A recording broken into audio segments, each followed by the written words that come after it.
Bienvenue sur Africa 24 dans cette nouvelle édition du QG News.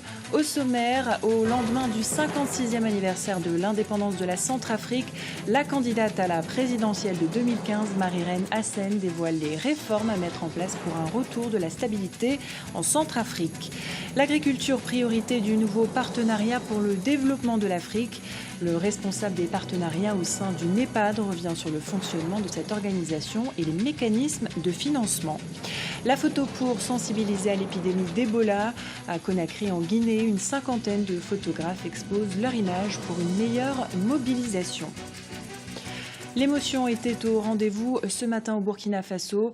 La nation a rendu un dernier hommage aux martyrs de l'insurrection populaire du 30 et 31 octobre qui a conduit à la démission de Blaise Compaoré.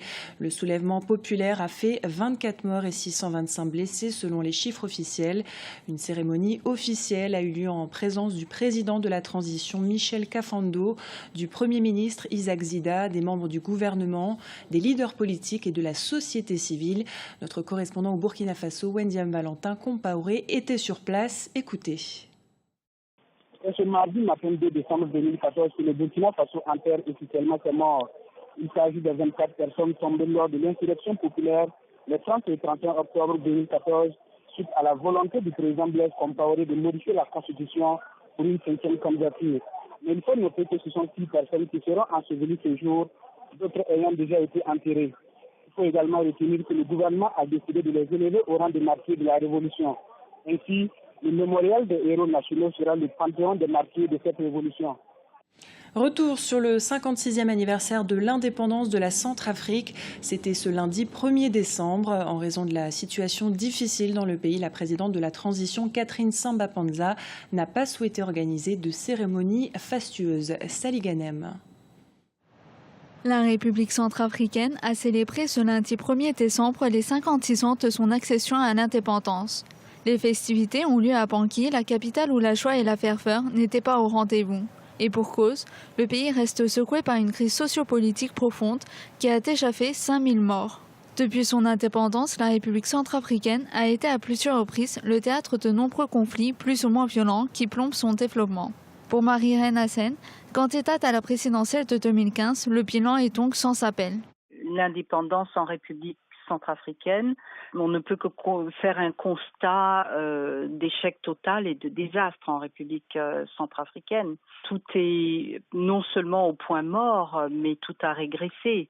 Donc nous sommes dans une situation d'anarchie totale en République centrafricaine. Voilà, on ne peut pas dire que ça a été une réussite, il faut faire quelque chose doit être fait dans l'immédiat. Les gens meurent, la population continue à être massacrée, les groupes armés continuent à proliférer et à s'attaquer aux civils impuissants.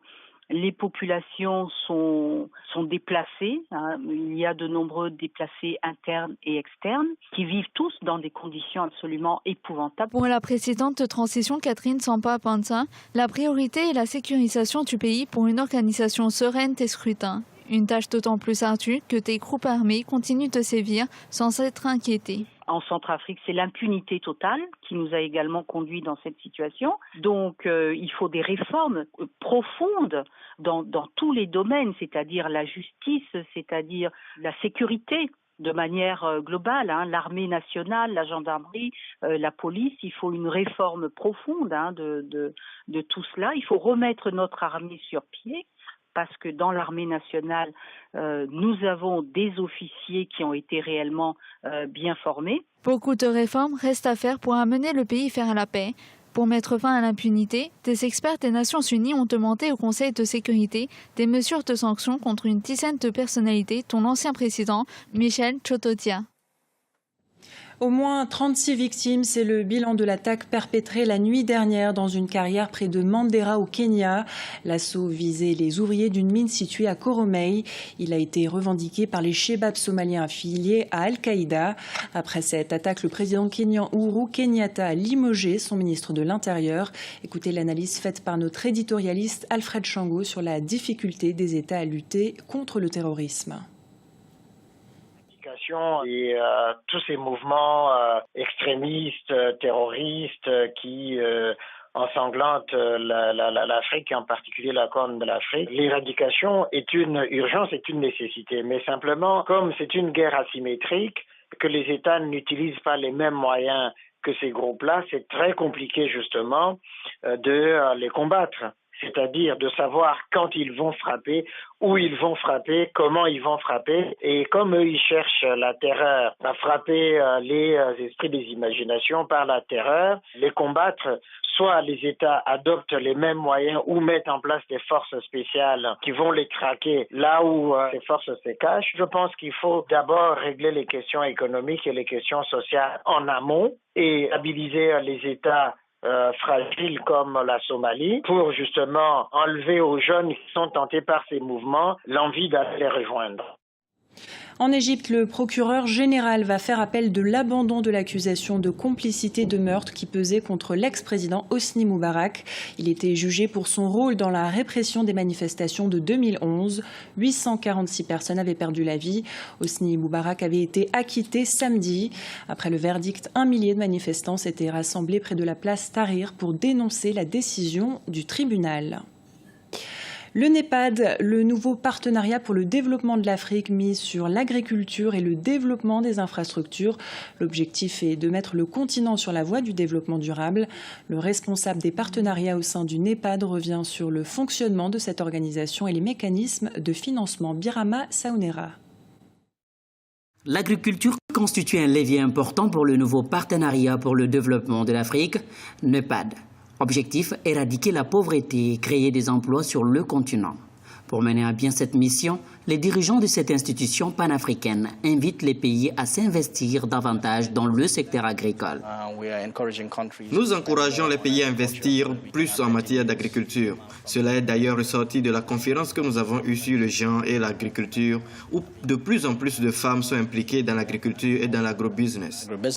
Dans le cadre du programme de développement dévoilé lors du sommet tenu à Dakar, les 14 et 15 juin dernier, les experts du NEPAD ont identifié 16 projets régionaux prioritaires en raison de leur impact sur la croissance économique de l'Afrique.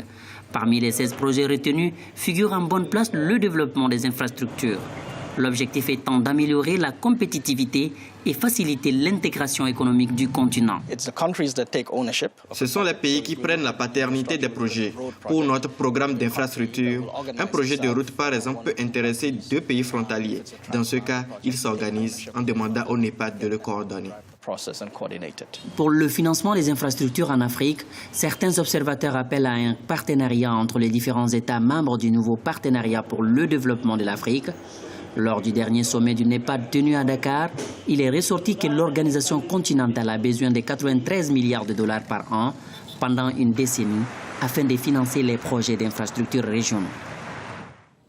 L'Organisation mondiale de la santé revoit le bilan du virus Ebola à la baisse. Le total des décès est proche de 6 000 et non plus de 7 000. En Guinée, on compte 1 312 victimes. Sur place, les initiatives se multiplient pour une meilleure mobilisation. À Conakry, une 50aine de photographes exposent dans un musée des images qui captent les instants de la crise sanitaire. Reportage de notre correspondant en Guinée, Mohamed Lamine Solano. Une exposition consacrée à l'épidémie d'Ebola en Guinée. Cette exposition de photos exhibe une partie de la crise sanitaire dans le pays depuis les premiers moments de la fièvre hémorragique à virus Ebola. Un devoir de mémoire pour les initiateurs du projet. L'exposition se tient depuis le 20 octobre au Petit Musée de Conakry. C'est une chronique de la période Ebola que nous sommes en train de tracer grâce aux photographes guinéens. Qu'ils soient âgés de 16 ans à 77 ans et plus, nous avons toutes sortes de personnes qui ont participé à ce concours. Et ces photos seront donc, nous pensons, le meilleur témoignage qui va rester de cette période que nous espérons vite s'éloigner de nous.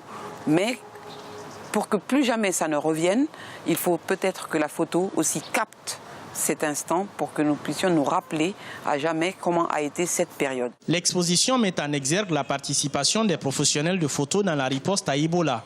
Environ 250 photos sont recueillies par les initiateurs du projet qui mettent en compétition une 50aine de photographes locaux. Le trophée baptisé Bissigi Ami des Arts est à sa 2e édition. Au-delà d'une exposition, le Petit Musée a souhaité mettre les créateurs aussi dans la lutte, de les impliquer dans la lutte contre Ebola. Alors l'idée de base, c'est vraiment de servir de sensibilisateur, amplifier la sensibilisation nationale et permettre par la voix des créateurs, photographes notamment, de montrer au monde, mais aussi aux Guinéens eux-mêmes, que la mobilisation, elle est totale. C'est la première exposition photo sur Ebola depuis l'annonce officielle de l'épidémie en début d'année en Guinée. Toutes les pièces exposées sont anonymes. 4 prix sont en jeu pour une 50aine de photographes en compétition. Ce journal a été réalisé par l'ensemble de la rédaction. Nous vous remercions pour votre fidélité. Dans un instant, une nouvelle édition de l'actualité sur Africa 24.